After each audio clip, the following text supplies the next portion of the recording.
Good morning. I am here this morning. I'm speaking with Justin Deflumeri. He's an environmental health and safety manager for Monogram Foods. Justin, you sit on the e-board of the National Safety Council and the American Society of Safety Professionals for the Granite State Chapter.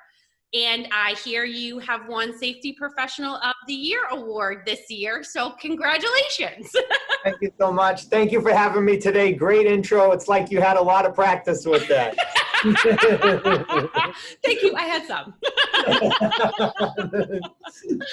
Now, so what does an environmental health and safety manager do? Like, what is your capacity? All right. So, an environmental health and safety manager is like the individual who is managing and providing the oversight of a safety program for, the Environmental Protection Agency, EPA, or, the Occupational Safety and Health Administration, OSHA. So, a safety manager, a safety professional is mostly focused in accident prevention, incident prevention, the health and well-being of their employees, investigations of accidents and near misses, but also walking that thin line of also protecting the company. So it should always be people first and then the company second. Okay. Now, how long have you been doing this, or how long have you been in this sort of role? So I've been in the occupational health and safety field going on 10 years, 9.5. Graduated from Keene State with the occupational health and safety degree in 2011. I'm getting old now. The company I work for now is called Monogram Foods, and what we do is we secretly make the food for Starbucks and Dunkin' Donuts. So we do the assembly for all the sandwiches for Starbucks. So if you eat at a Starbucks in New England, chances are it comes from our facility. Mm-hmm. And then we also just got the Dunkin' Donuts croissant business. So if you have a croissant, that comes from us. Mm-hmm. And then Green Giant, so we have a 40-foot fryer. So if you ever eat, the Green Giant tots or Little Green Giant, you see that in Market Basket or any of the other, grocery chains. That comes from my facility.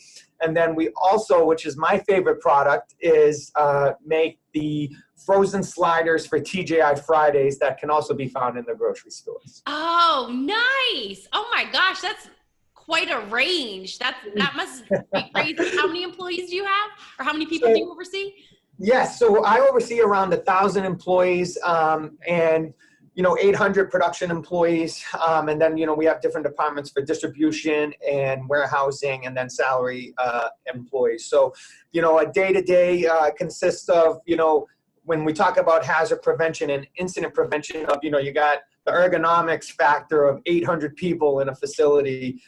We also have, a lot of moving parts with the equipment and, warehousing on the forklifts and pallet jacks, taking the product in and out. And then the distribution drivers, loading the products and taking it to the, cold storage areas as well. So it's a lot of moving parts that we have to really watch out for. And I would imagine that these regulations the guidelines must change fairly often. So it must be a lot of for you, education and staying up on everything as things change. Casey, it changes quite often. And the thing that's unique about it is Massachusetts is a whole nother ball game. So, we have some storage areas in New Hampshire, some in Massachusetts. We're actually building a new facility in Haverhill, Mass. And New Hampshire is much different and regulated than Massachusetts. So it varies from state to state. Even if you can chuck a little rock over it, it's considered, a state line. So, a lot goes into the regulations. Yes. Oh my gosh. And so with the pandemic, with COVID, has that changed any of your, the education piece you have to provide, or the implementation, or anything like that? Or So I love that question. That is a great question. So since we are in food and we distribute to the general public, food safety and hygiene safety has always been the top of our priority. So in that aspect, not much has changed besides, obviously having our employees in face masks and enforcing a little more social distancing. And what I mean by that is, we're so strict that if, an employee has an itch on the forehead, a lot of times people just go like that. We stop the line and they have to change their gloves. Oh. We have 3 hand washing machines where there's an attendant making sure that the employees actually wash their hands, and it's timed. So you can't just do it quick. You have to stick your hands in and wait for 20 seconds and then go into the room. Oh my gosh. Yeah, so it's always been, because that's a ready-to-eat room. It's always been very strict. We have special shoes, so you can't wear your outside shoes in. They're shoe covers that get sanitized every single night. So, it's always been very strict in that aspect. But making the transition to, take on the CDC guidelines and going above and beyond what we did in the office space and in the cafeteria and outside the facility is, a lot of people tend to forget the small stuff. So vending machines, we actually have, gloves right near our vending machines, hand sanitizer right near our vending machines. And then after each use, just kind of like going to a gym where you're required, if you go to Planet Fitness, to wipe down, the equipment. Even before COVID happened, just for good hygiene practices, we have a sanitary station near all our vending machines as well. We also took off, the lids to our trash cans, because think about it. People eat, touch their mouth, and then they're going to put their trash in. So that's a high traffic area to how you can get the virus as well. Time clocks, we have supervisors manually punch in their team now. So because everyone was using their finger on the time clock. And then also like in office spaces, we have X's on where 2 people can stand in each office, where it's 6 feet apart, and we don't allow more than 2 people in the office at a time. So in that aspect, we kind of changed our managing practices of COVID, but everything else has kind of been routine. That, when you bring up the vending machines and the trash cans, like that is something that never even crossed my mind. You know what I mean? Do you think some of those things that you've instituted now will actually like stay in, or do you think once this is all over, you'll go back and it'll be what it was before? So that's like the $1 million question, right? And you see that all on the TV, like, hey, is this going to stay? Is it, should we just go to elbows and eliminate handshakes? And to be honest, I actually really like the sanitation station near the vending machines. I think that is great because this whole thing kind of brought to mind how a lot of times we really didn't practice, and I mean, as people didn't really practice, good social hygiene all the time, right? You get the vending machine and then you just, you eat it. And you don't even think about it. Yeah, and same with the trash can, and then you just go on with your day. You don't sanitize the gas pumps. So I think the sanitation station at the vending machines and stuff will stay, and I would like to see that. As far as the trash can lids, they can get a little smelly. So I would like to see that one go back on, but that's just a personal preference. That's true. Maybe you just take the window of it off. You keep the cover, so you're not having to push anything. Yes. Oh my gosh. So do you have to go and visit your sites where you guys actually deliver the food, or kind of once it changes hands, is it then the responsibility of wherever you're delivering it? You're not responsible for those employees, right? So that is also called, so there is something that OSHA put out, and it's the multi-employee work doctrine. And basically what this states is that, so we have 2.5 facilities, let's say 2.5 because we're building one as we speak in April. And as far as, the construction management, the third party, general contractors and stuff, a lot of times that can still fall on the company. So I do visit the bakery facility and, take over that aspect. We do have what OSHA identifies as a lone worker. So we have people who work by themselves at and what you alluded to is the where we bring the food, the cold storage facilities. And because it's our worker in that facility, if they get hurt, their working station, if something happens there, we are responsible. So I do visit all areas that we could be responsible for an accident or an injury.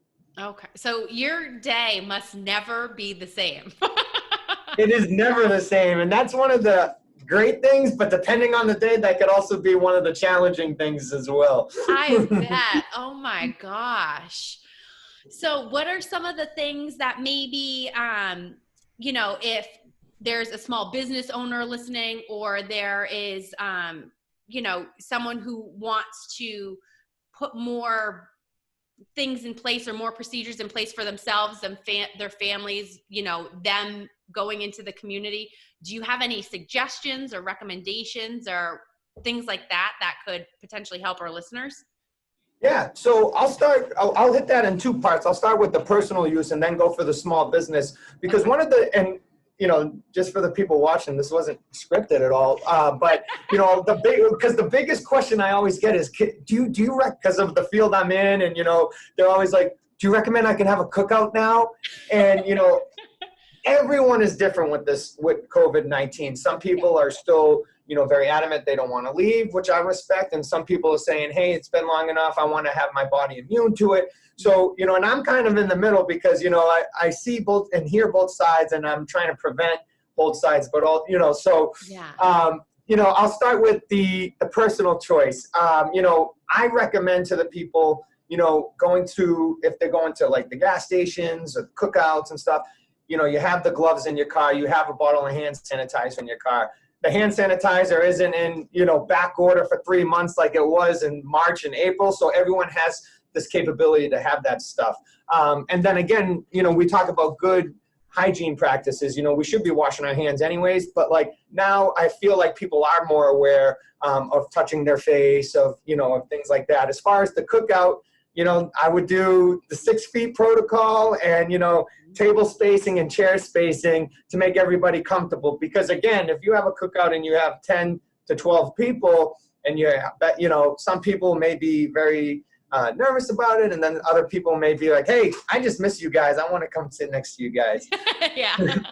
But for the small business owner, I would recommend what the CDC is putting out, because again, you have to think of your target audience. Who's your target audience? You're going to get a lot of foot traffic of, again, the mixed views of COVID-19. So I would say, you know, have the face shields, have the mask, social distancing in line, have markings on the floor.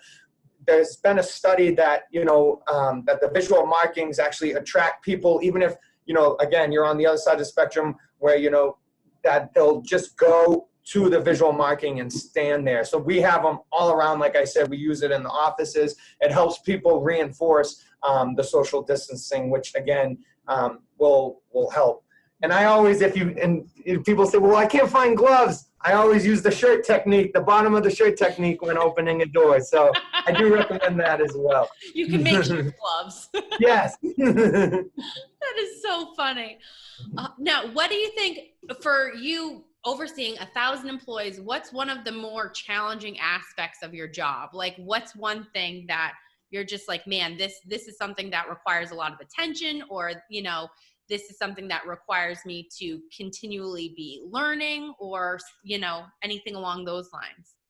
So great question. So one of the things that is very challenging is the different departments and their interaction with the business. And what I mean by that is, you know, kind of what we talked about a little bit earlier. It makes the day fun because it doesn't change, but I also said, hey, it can make it difficult. And, you know, our distribution folks, their hazards, their ergonomics, and the things that hazards and accidents they could encounter are much different than someone who's assembling the sandwiches for us.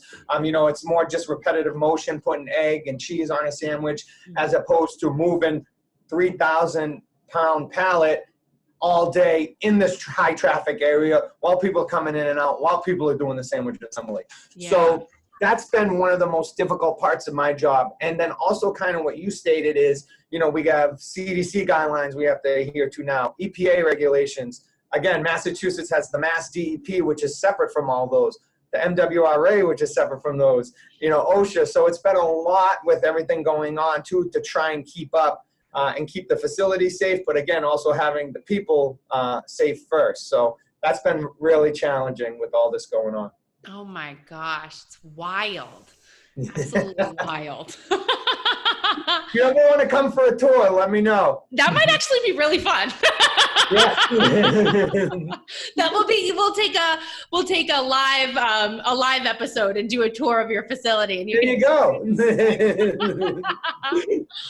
Oh man. And so you were talking about, if, you know, someone comes in and they've got a temp that's too high, they've got to go, you know, like, so how has that protocol? Because I'm assuming that's something that's new for you guys with all of this. What's the chain reaction of that? You know what I mean? Like if someone comes in, yeah, they can't come to work, but if they were at work the day before, how does that play out for you guys? Or how could you recommend small businesses, handling a situation like that? So that's great. And for the small business owner, we have 9 locations company-wide in the United States. So the small business owner, I really want to talk to them because, I'm trying to start a small business, but that's been on hold because of COVID-19. Yeah. I think if someone small businesses should have a COVID action plan. And I don't mind if you want to give my contact out. If any of the small business owners and your target audience has any questions, shoot my email out there, and I don't mind helping and answering the best I can. But they should have a COVID action plan written and documented, especially if they have 10 or more employees, because that's the key number that OSHA puts out for written programs and stuff. So if you are a small business owner and that key number is 10, you have 10 or more, I do recommend that you put it on paper. But you do want to take the temperature first. And then, the advantage that small businesses have is there is not, an influx of people trying to come into the facility at once. We have 4 temperature taking stations because a shift change, we have X amount of employees staggered. So, we don't have a bunch at once. But if someone does temp hot, then yes, how did they arrive to work? Are they carpooling with someone else to work? They need to be informed as well. That's one that people tend to forget. Who did they work with? Who was on their shift? The interaction you need to look at, and then kind of what did they touch? Go and sanitize it, because things change with this virus. A lot of times, it can live for X amount of hours, and then that changed. So it's kind of just, again, investigating and seeing how we can do the preventative piece on that. That's interesting. Yeah, that's a good point. I mean, people don't think about, how many times you have interactions with people in a day and it doesn't even register, it could be just in the grocery store or somewhere completely random, and you don't think about, oh my gosh, if I do have it, how many people did I actually come in contact with a day? But when you're an employer, you're like, I need to know. So yeah. Especially when you're a safety manager, you're like, you need to tell me every single person. Yes, correct. Oh my gosh, crazy. And so I'm trying to think, as far as the environmental health, environmental health and safety manager, you've been doing this for 9 years, you said. What have you seen things evolve drastically in one area or another over the course of the 9 years that you've been doing this? Can you look back at when you started and say, this aspect of safety manager is completely different than when I started? Or is it a lot of gradual changes over time that you're like, oh, if I sat down and thought about it, I could track the changes? But anything drastic that you've seen change in the past 8-9 years? Yeah, and that's another great question. Really? Honestly, the whole industry has changed. So back 10 years ago, anyone could kind of get into safety. And if you ask any, credential safety professional, it was, usually the guy that's how the term safety cop at a company got started. It'd be like, all right, you read the book and then you go out there and discipline employees who are working unsafe or don't fall into, the code book. And the code book is like 5 times, the size of this. And again, they change all the time. So that's one major thing that the field, that I'm actually happy to see, because, I do not think you need a degree to be successful, but I do think you need a degree or some stamp of education for continuing ed. So I always use the term, would you want to see a doctor that never went to medical school and doesn't have his degree, or would you want to go see a doctor that does have its degree? So I think the education aspect has changed. Now you can't look for a safety job unless you have a degree in, occupational health and safety or related fields such as engineering or environmental. Also, a lot of times people are asking for a certified safety professional, or you may see on the job application a CSP. So that comes with, you take a test, kind of like the realtor's license, and you have to renew it every 2 years, and you have to have a certain amount of continuing ed classes to put that near your name. So, you can sign your name and have the CSP. So the education piece has drastically changed. Now, anyone off the street can't just go and apply to be a safety professional. You have to have some form of education. Okay. Now you touched on something, and it made me think of something else. You touched on how there used to be called the safety cops or whatever. I can imagine in your role, you must be viewed as the bad guy fairly often. You know what I mean? If people aren't following instructions, but you just don't strike me as someone who's like, people are going to be like, oh my gosh, like he's such a jerk. You must have so much fun at work that people must enjoy even being disciplined by you. I don't know if that's the right term, but it seems like you just bring fun to the job. You know what I mean? And that's got to be huge. Yeah. So thank you very much for your kind words. It's always difficult when you're talking about the practices of yourself because, I try to have a unique mindset and a unique strategy to safety. It has been nationally recognized on the way we enforce and implement our policies in a fun engagement way where our employees do want to work safe. And if they don't, we do have those difficult conversations, but we do a lot of fun employee engagement contests, such as a near miss game where we pass out, fake money with the employee's face on it and stretching awesome. activities.